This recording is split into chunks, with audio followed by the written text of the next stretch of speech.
Welcome back to the Deep Dive. We take your sources, give you that knowledge shortcut, and today, well, let's just say, we're dusting off the oversized jerseys and maybe some frosty lip gloss.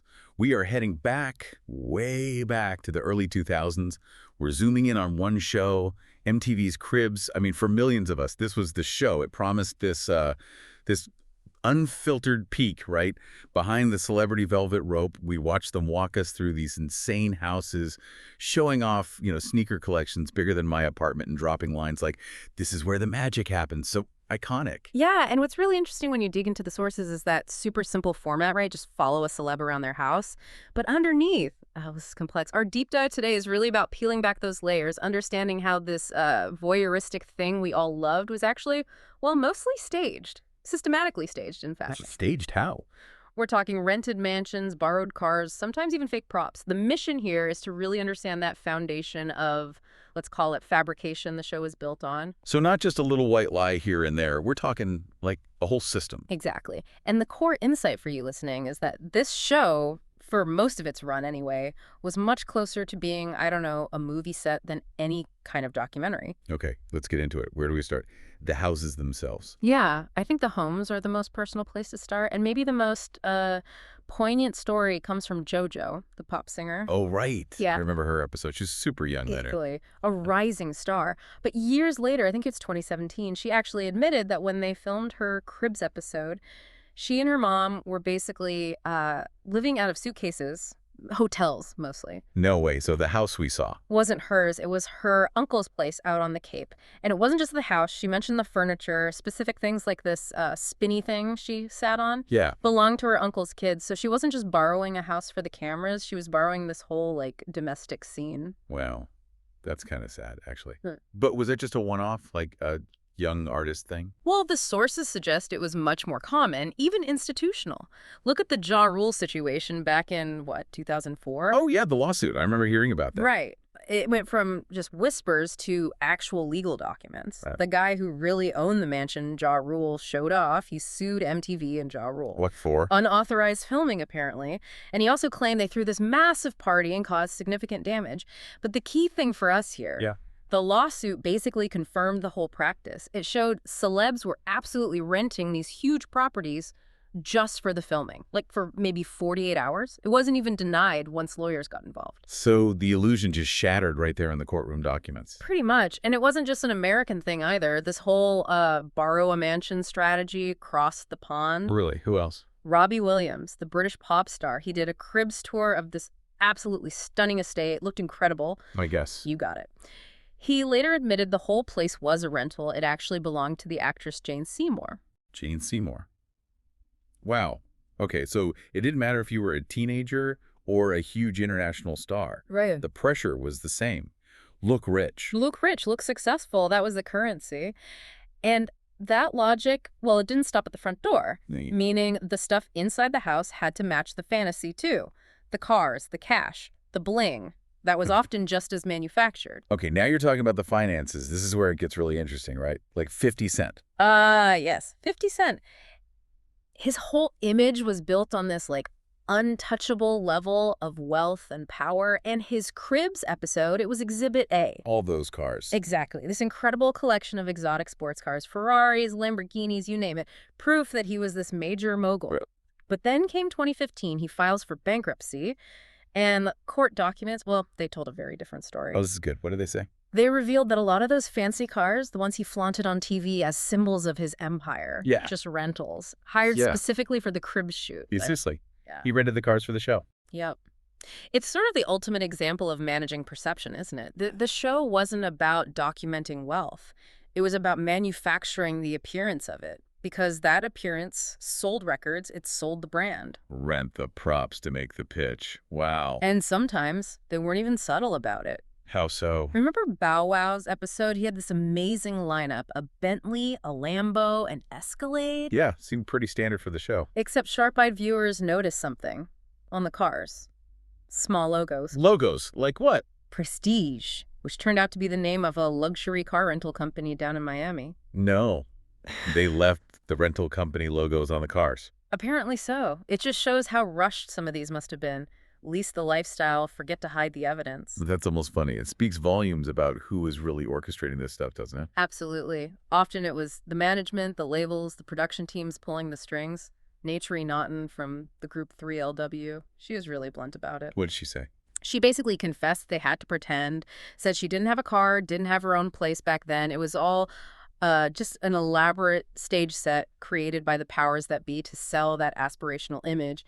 Young artists especially were under huge pressure. Even when the artists were genuinely successful, it seems like things got weird. Yeah. Like Destiny's Child. Yeah, the Destiny's Child episode. That one's interesting because it wasn't just about faking a home. It feels more like product placement took over. How do you mean? Well, MTV set it up. Like Beyonce, Kelly, and Michelle were all living together in this Houston place, this glamorous girl group set up. Okay.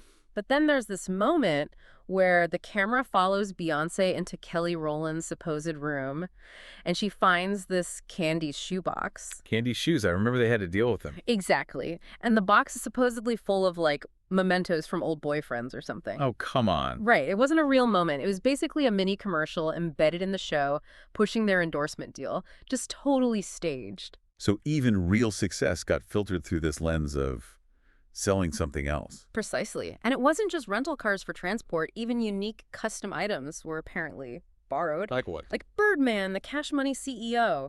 He showed off this really distinctive custom car, a 72 Chevy Phantom Donk conversion. Looked amazing. Yeah.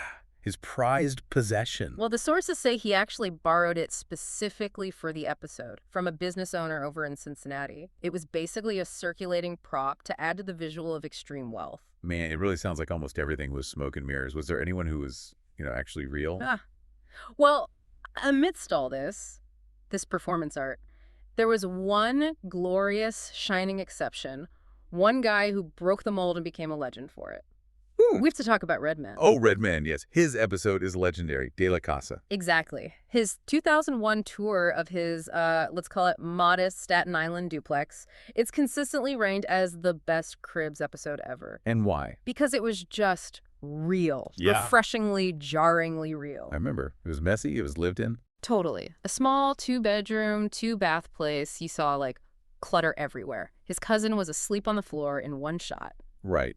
And no sheets on his bed, I think. No sheets on the bed. And his vault. Remember that? Yeah, what was it? It was just a shoebox full of cash stuffed in a closet. It was so relatable, so human, so gloriously unpolished compared to everything else on the show. It really stood out. And that contrast, I think that's the real so what for the whole series. Mm-hmm. Redman gave us authenticity when authenticity was basically seen as, like, bad for the brand. Did he ever talk about why he did it that way? Yeah, he did later on. He admitted he was hesitant at first, like, I don't want to show my bathrooms this small or whatever. But then he was just like, and this is his quote, F it, this is what it is. Oh, loved that. And that moment of just raw honesty, it kind of exposed the fakery everywhere else, didn't it? If everyone else needed a palace, the guy showing his actual slightly messy duplex felt like the only one telling the truth. And didn't he, stay there? Get this.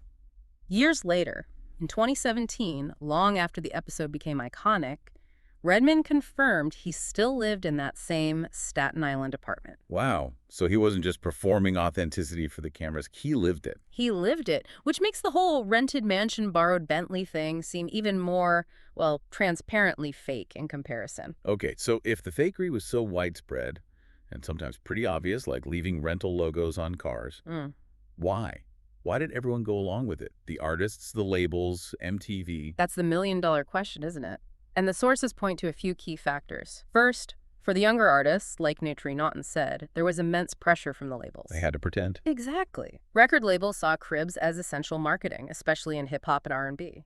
The image of success, the house, the cars, the bling, was seen as absolutely crucial for selling music and building a star persona. So it was a business calculation. Absolutely. Think about the economics. Renting a mansion for a couple of days might cost, what, a few $1,000s? Maybe more, but still. Still way less than buying one. Exactly. Why take on a $15 million mortgage, plus upkeep, taxes, security, just for one TV appearance?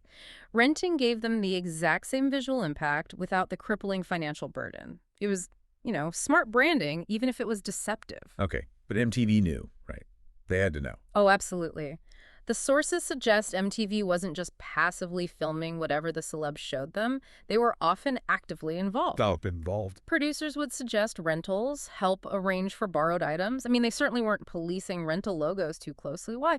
Because they knew what viewers wanted. They wanted the fantasy. They wanted the opulence, they wanted the dream, and MTV delivered that dream because it meant ratings. Showing Redmond's real duplex was the exception. Showing fantasy was the rule because reality, frankly, probably wouldn't have sold as well. So everyone was kind of locked into this system. Yeah, it became this cultural feedback loop. Cribs tapped into that desire to project status, something we see amplified everywhere on social media today, right? So once one star rents a huge mansion, the next one feels they have to match it or even top it to avoid looking less successful. Authenticity, like Redmond's, became a risk in this game of competitive materialism. Ja Rule gets sued, sure, but the machine keeps rolling because the visual payoff was deemed worth it. It's really incredible story of like mass illusion. The show ran for so long, and even knowing all this now, it still feels like this defining piece of early 2000s pop culture. Oh, the legacy is huge. It basically invented the modern celebrity home tour format. You see its DNA everywhere now, from those slick architectural digest videos to basically, all of Instagram and TikTok culture, the curated life showcase. It's funny, though, back in 2000, I think we, the audience, really wanted to believe it was real. We wanted Ja Rule to live there, 50 Cent to own those cars. Totally. There was maybe less cynicism then. Now I think we almost expect everything to be curated, staged, filtered. We're much more media savvy, maybe. So Cribs was kind of ahead of his time, promising authenticity but delivering this perfect pre-social media fantasy. Right. The key difference is that Cribs specifically sold itself as unfiltered, as a real peek behind the curtain. That's where the betrayal of trust really lies, you could argue. It wasn't selling a life. It was selling a brand wrapped in the illusion of a life. So thinking about today, Hmm. what's the takeaway? Well, maybe the only real magic trick Cribs ever pulled off was convincing millions that this extreme level of wealth wasn't just staged, but actually lived in and somehow attainable. Hmm. So, considering how much Cribs influenced this whole culture of online performance and personal branding, it makes you wonder, doesn't it? If the goal of fame is still selling a lifestyle, what other parts of celebrity success today, beyond the houses and cars, might still be rented, borrowed, or just really slick marketing copy? Especially now in the age of the perfectly curated feed. Something to think about. That's all the time we have for this deep dive. Thanks for joining us.